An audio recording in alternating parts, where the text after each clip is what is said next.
Ontem foi o Dia Mundial de Combate ao Câncer de Próstata, né? Nós estamos no Novembro Azul, esse mês que é voltado aí para a conscientização dos homens em relação ao diagnóstico precoce dessa doença. Gente, o câncer de próstata é o segundo tumor mais frequente nos homens, perdendo apenas para o câncer de pele. A gente vai falar sobre isso hoje com o urologista Rômulo Faria, nosso convidado para a entrevista. Bom dia, doutor Rômulo.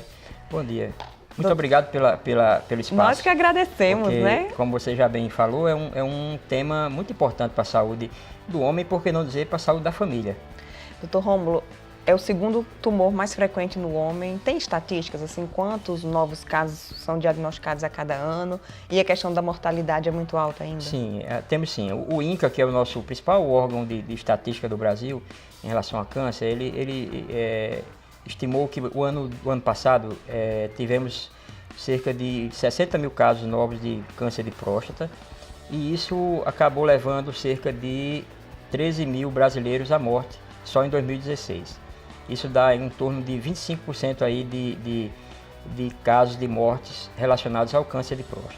É muito alto. Por que tão alto esse índice? 25%, né? É alto ainda. Percentual bem alto ainda. É alto. Se a gente comparar com outros tumores, né, a gente pode até achar que não é tão alto assim, porque tem tumores como fígado, como pâncreas, até tem um índice maior de morte. Mas ainda é alto, ainda, principalmente considerando que a medicina avançou muito no tratamento e que também a gente tem hoje mais acesso às informações. Então a gente tem muito a avançar agora nas orientações aos pacientes para que eles procurem os seus urologistas com frequência para que a gente possa preveni-los os tumores para que eles possam chegar numa fase mais inicial. Quando diagnosticado na fase inicial, as chances de cura são bem altas. Bem altas. São chances que são superiores a 90%. Então isso é um índice que poucos tumores alcançam, então a gente tem que aproveitar essa chance que o câncer de próstata dá para o homem, que é exatamente curá-los com um percentual tão alto. Doutor Rômulo, temos algumas perguntas que foram enviadas aí pelos nossos telespectadores e o Pedro Paulo, ele gostaria de saber quais são os sintomas do câncer de próstata. Tem sintoma? Tem sintoma. Agora, eu sempre digo aos nossos pacientes que a gente não pode esperar pelos sintomas para procurar o urologista. Por quê? Porque o câncer de próstata, numa fase inicial, ele não dá sintoma, simplesmente ele não dá sintoma, ele leva às vezes até alguns anos para que venha a dar sintomas. São sintomas gerais, genéricos, são sintomas urinários, como por exemplo, urgência para urinar muito à noite, sangue na urina. São sintomas inclusive que se confundem com outras doenças urinárias. Então a gente pede ao paciente que ele realmente não espere aparecer sintomas para procurar o urologista. Certo. O Felipe Oliveira, lá de Maceió, ele quer saber se tem alguma relação câncer de próstata com a impotência sexual. É uma boa pergunta. Se a gente pegar o tumor especificamente, a gente poderia dizer que numa fase avançada do tumor, ele por si só já poderia levar à disfunção sexual, tá certo?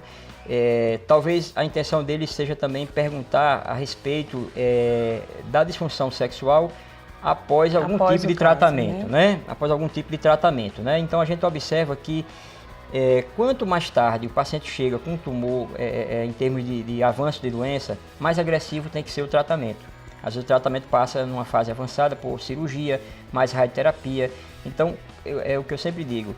Até as complicações do tratamento vão depender do grau que a doença chega. Então, se o paciente chega num estágio inicial da doença, com o tratamento adequado, ele vai poder continuar tendo uma vida sexual satisfatória depois do tratamento.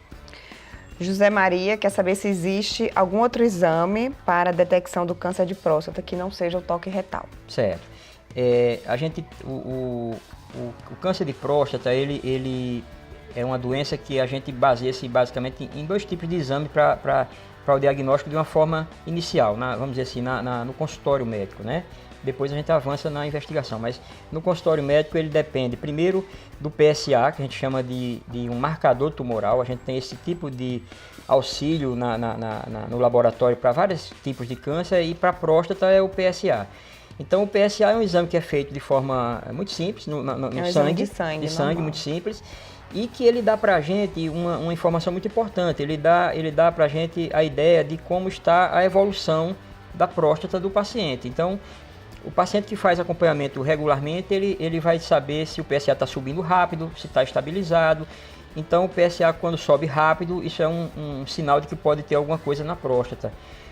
O toque retal também é um exame muito importante, porque ele consegue dar para a gente uma noção do tamanho da próstata, de áreas assimétricas na próstata, áreas mais endurecidas, áreas com consistência normal, que também sinaliza para alguma doença na próstata. E é interessante dizer só o seguinte, a gente tem que pensar no exame da próstata, no toque retal, como um exame de qualquer parte do corpo, como um exame ocular, como um exame de ouvido, de garganta, porque ele nada mais é do que isso, mais uma forma do médico chegar a um diagnóstico. Inclusive a próxima pergunta é da Marta Xavier. Ela gostaria de saber por que ainda há tanto preconceito e medo dos homens para a realização desse exame do toque retal. Diz que o esposo já passou de 50, mas não tem jeito, ela não consegue levá-lo ao urologista. Dói o exame? É medo ou é preconceito mesmo? Eu acho que primeiro, da tradição masculina não procurar o médico, né? A gente observa que isso já é de cara uma grande barreira. É comum chegar no consultório de pacientes que fazem 5 anos, 10 anos que não iam a um médico. Então, já começa daí. E tem a questão do machismo também. Então, acaba que isso atrapalha, né? A gente tem observado uma diminuição nesse tipo de comportamento. O homem, ele tem, graças às informações, graças a programas como o Novembro Azul, ele vem desmistificando isso, e o número de pessoas que evitam de urologista com medo do toque, né, que é indolor, que não é um exame muito rápido, é um exame indolor, é um exame muito bom para a detecção do tumor. Então, isso vem diminuindo, e isso é muito bom porque isso permite que a gente diagnostique cada vez mais casos precoces. Dr. Rômulo, o João Marcos, lá de Parnamirim, ele quer saber se pacientes jovens podem ter câncer de próstata e como deve ser feito esse rastreamento. Bacana a pergunta dele.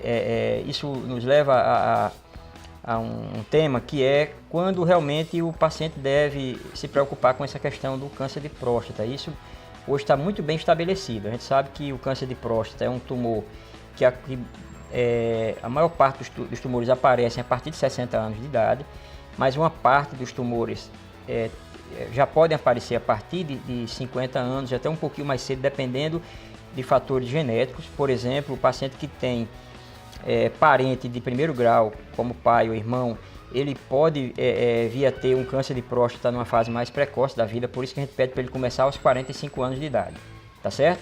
E aquele paciente que não tem parente de primeiro grau, ele pode começar hoje a prevenção dele a partir dos 50 anos de idade, com toda a segurança. E o tratamento evoluiu, o diagnóstico, a medicina evoluiu aí no decorrer desses anos? Evoluiu muito no sentido de que hoje a gente consegue estratificar os pacientes. O que é isso?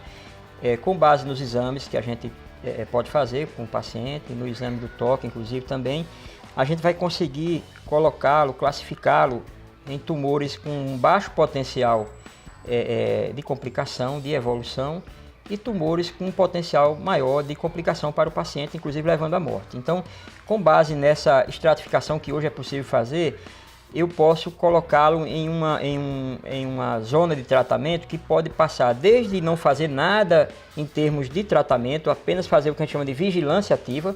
O paciente passa aí ao consultório regularmente, sabendo que tem o diagnóstico, e a gente apenas vai acompanhando os parâmetros para ver se não houve mudança, isso com toda segurança.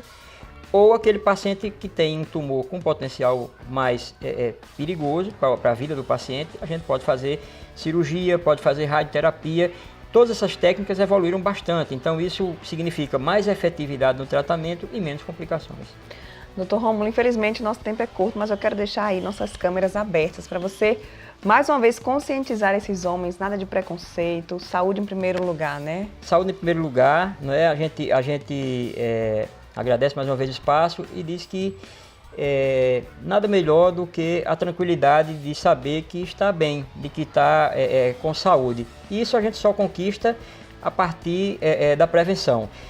Lembrando que nesse momento que o homem vai ao consultório do urologista, o urologista sabendo que ele tem essa dificuldade de procurar assistência médica, a gente acaba fazendo uma ampliação da investigação, pede exames laboratoriais de taxas, faz toda uma avaliação que é importante para a saúde de uma forma geral e faz orientações em relação à atividade física, em relação à boa alimentação, que são com certeza fatores também que previnem o aparecimento do câncer de próstata. Olha aí, orientações dadas. Muito obrigada, doutor Rômulo. Por nada, Volte sempre aqui ao nosso programa. Tá bom, obrigado. Muito obrigada. E agora a gente vai para um rápido intervalo, não sai daí, que já já tem mais Viver Bem para você.